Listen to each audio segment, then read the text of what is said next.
आपको लगता है कि कोई कॉन्स्पिरेसी है कि एक शेड्यूल कास्ट के आदमी को राष्ट्रपति बना दो, संविधान बदल दो, ताकि आंच भी ना आए और संविधान भी बदल जाए? देखिए 2022 पे मैंने जैसे कहा, मतलब ये नहीं आरएसएस वाले जो प्रचार कर ले कि 2022 के बाद हमारी दिवाली है, तो कोई समझ नहीं रहा कि ये दिवाली की क्या बात कर रहा है। दिवाली इसलिए है क्योंकि राज्यसभा में 2022 में इनकी मेजोरिटी हो जाएगी, मतलब आज की परिस्थिति जैसी रही वैसी। और 2022 में अगर इनकी मेजोरिटी होती है तो सुप्रीम कोर्ट ने कहा कि पार्लियामेंट संविधान बदल सकता है। तो इनकी साजिश तो वही है कि लोकसभा में दोबारा मेजोरिटी लिया है और राज्यसभा में राज्यों से अपनी मेजोरिटी लिया है। इसलिए बीच में मोदी ने जो स्टेटमेंट दिया है कि कांग्रेस से एक स्टेट हमारे पास ज्यादा है। देखिए हम लोग जो वाक्य होता है, जो सेंटेंस होता है, उसके बीच में पढ़ने की कभी कोशिश नहीं करते। उसने यही कहा कि 19 राज्य हमारे पास आए, 2 राज्य खाली बाकी है, 2 राज्य और आ गए तो हमारी राज्यसभा में मेजोरिटी हो गई। तो मेजोरिटी हो गई तो हमको संविधान बदलने का अधिकार होगा। अब यही हम लोगों से कह रहे हैं कि पुरानी लीडरशिप जो है अपने समय में अच्छी थी, परिस्थिति बदल चुकी है, नए लीडरशिप को आप आगे आने दो और उनको मौका देना चाहिए। क्या लग रहा है कि इसी कड़ी में आप जोड़ के देखते हैं कि भागवत कह रहे हैं कि हमने अपनी सेना भी बना ली, मतलब 3 दिन में हमारी सेना तैयार हो जाएगी, तो क्या वो पैरेलल एक मिलिट्री चलाएंगे, या आपने कहा अभी गंभीर सवाल उठाया है कि मुसलमानों पर हमला करेंगे वो? देखिए 2 चीज है इसमें। मैंने पिछली विजयादशमी के दिन इनकी पूजा कैसी होती है प्रेस कॉन्फ्रेंस से लेके लोगों को आगाह करने की कोशिश की। मोहन भागवत आरएसएस के जो प्रमुख है और प्रधानमंत्री नरेंद्र मोदी जो है, वो दोनों ऐसे वेपन्स की पूजा करते समय दिखाए गए हैं कि जो पुलिस डिपार्टमेंट तक भी नहीं है, मतलब डीजी भी नहीं रख सकता। पुलिस डिपार्टमेंट में डायरेक्टर जनरल ऑफ पुलिस, ये सबसे हाईएस्ट पोस्ट है, वो भी नहीं रख सकता, वो है। दूसरी बात, उसमें ऐसी कोई वेपन्स थे कि जो बीएसएफ भी नहीं इस्तेमाल कर सकता है, सिर्फ मिलिट्री ही इस्तेमाल कर सकती है। अब ऐसे वेपन्स अगर इनके पास है तो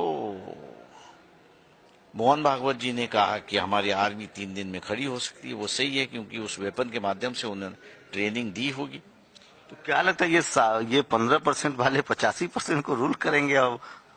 हाँ, क्योंकि ऐसा है कि 85% जो है वो अपने आप को हावी नहीं होना दे, खुद को हावी नहीं करना चाह रहे। उनकी राजनीति हावी होने की राजनीति होनी सर, चाहिए। आप बहुत गंभीर आरोप लगा रहे हैं, आपसे लोग बहुत, पूरा देश आपको, पूरी दुनिया जानता है, और आप जो आरोप लगा रहे हैं कि क्या ये संविधान भी बदलेंगे आरएसएस वाले, बीजेपी की सरकार, आरएसएस अपनी मिलिट्री लाएगी, तो इससे सबसे ज्यादा खतरा किसको है? मुसलमानों को, शेड्यूल कास्ट को, शेड्यूल ट्राइब को, या सबको खतरा है? देखिए इसमें जो मुसलमानों के लिए तो उन्होंने सीधे सीधे बता दिया है, और हमारी आर्मी तैयार हो चुकी है। मैंने जैसे कई लोगों को कहा कि मुझे प्रमोद महाजन का बयान याद आता है कि जो उन्होंने औरंगाबाद में कहा कि हमारी मिलिट्री जो है वो पाकिस्तान से लड़ेगी बाहर, और अंदर जो है वो हमारे सैनिक जो है वो मुसलमानों के साथ लड़ेंगे। तो ये इनकी तैयारी हो चुकी है, ऐसा मैं मान के चलता हूँ, क्योंकि पॉलिटिकल एडमिनिस्ट्रेशन इनका टोटल फेलियर हो चुका है। इकोनॉमिकली ये देश को कमजोर कर चुके हैं।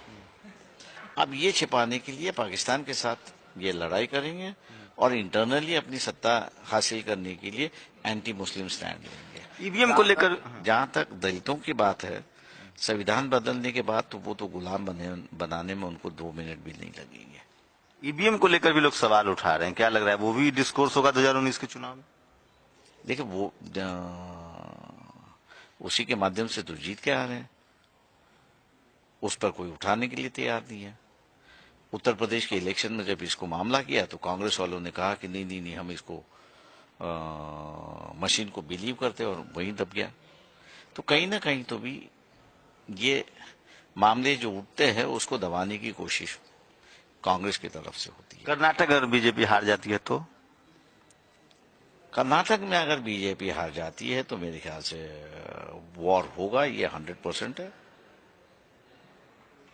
प्रकाश अंबेडकर किसको चुनेंगे? कर्नाटक में तो कोई तीसरा विकल्प भी नहीं दिख रहा है। क्या कांग्रेस या बीजेपी या जेडीएस और बीएसपी गठबंधन? देखिए मेरे हिसाब से जो है वो ये प्रीमेच्योर स्टेटमेंट आपका है कि ऑल्टरनेटिव नहीं है।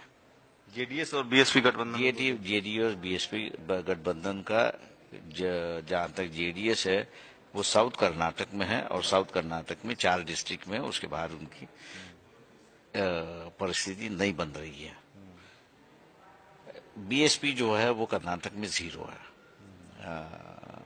उनके पास भी वोट बैंक है ही नहीं। देखिए कर्नाटक 24-25% आवाज। सुनो, आप लोग सुनो। कर्नाटक में ये जो लिंगायत समाज है, जो व्यापारी है, बिजनेसमैन है, दिमाग है, उसने एक आंदोलन छेड़ा हुआ है। उसका आंदोलन ये है कि विश्वेश्वर की का जो धर्म है वो एंटी वैदिक धर्म है, सुधारवादी है, वो परिवर्तनवादी है, और इसलिए इनके धर्म को एक अलग से स्टेटस देना चाहिए और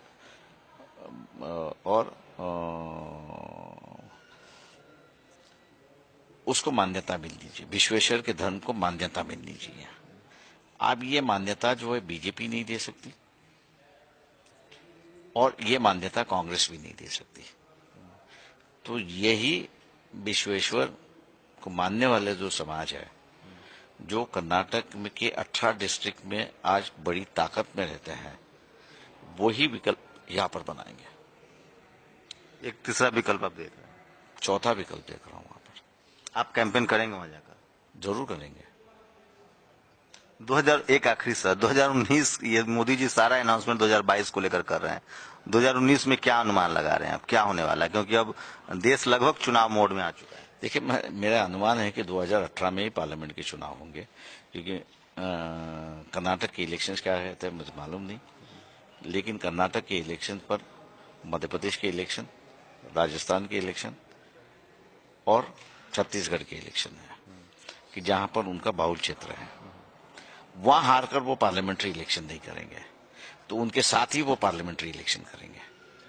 प्रकाश अंबेडकर ने बड़े गंभीर सवाल उठाए। उन्होंने कहा है कि बीजेपी अगर बहुमत पा लेती है राज्यसभा में, जो अभी उसके पास नहीं है कर्नाटक चुनाव जीतने के बाद या 2022 तक, तो वो संविधान बदल देगी, उसका संविधान तैयार है। और दूसरा उन्होंने सबसे गंभीर सवाल उठाया है कि मोहन भागवत ने जो कहा है कि हमारी मिलिट्री 3 दिन में खड़ी हो जाएगी, उनका आरोप है कि उनके पास ऑलरेडी ऐसे वेपन्स हैं जो सेना के पास नहीं है, जो पुलिस के पास नहीं है, जो आर्मी के पास नहीं है, वो आरएसएस के जो कार्यकर्ता हैं उनके पास है। और अगर वो संविधान बदल देंगे, उनकी पैरेलल आर्मी खड़ी होगी जो मुसलमानों पर हमला करेगी, और हो सकता है कि चुनाव जीतने के लिए मोदी गवर्नमेंट जो है वो पाकिस्तान से युद्ध भी करने लगे। तो ये बहुत बड़े बड़े और गंभीर आरोप इन्होंने लगाए हैं सरकार पर।